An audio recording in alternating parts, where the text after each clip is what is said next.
நாடார் சமுதாய சொந்தங்கள் மற்றும் தமிழின சகோதரர்கள் அனைவருக்கும் வணக்கம். நீண்ட காலமாகவே என்னை யாரும் நேரில் சந்தித்தாலும் அல்லது அலைபேசியில் அழைச்சி பேசினாலும் நம் சமுதாயம் சார்பில் என்கிட்ட கேட்கக்கூடிய ஒரு கேள்வியாக இருக்கிறது நாடார்குல போராட்ட தளபதி அண்ணன் ஹரிநாடார் அவர்கள் எப்போ வராங்க, சிறை சென்று பல வருஷம் ஆச்சு, என்னாச்சு அப்படின்றது. நம்ம எல்லாருக்கும் ஒரு நற்செய்தி என்ன அப்படின்னு பார்த்தீங்கன்னா, பெங்களூர் சிறையில் இருக்கக்கூடிய அண்ணன் ஹரிநாடார் அவர்களுக்கு தற்போது ஜாமீன் கிடைத்து இருக்கின்ற என்ற ஒரு நற்செய்தியை உங்களோட பகிர்ந்து கொள்கிறேன்.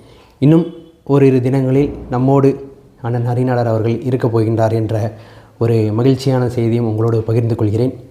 என்றும் அன்புடன் அண்ணன் ஹரிநாடார் அவர்களை வரவேற்க காத்து கொண்டிருக்கின்றோம்.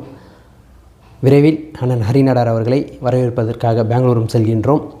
அண்ணன் ஹரிநாடார் மீண்டும் சமுதாய பணியை விரைவில் துவங்கப் போகிறார் என்ற ஒரு நற்செய்தியை உங்களோடு பகிர்ந்து கொள்கிறேன். நன்றி, வணக்கம். தூத்துக்குடி விக்னேஷ் கார்த்திக் நாடா. நன்றி.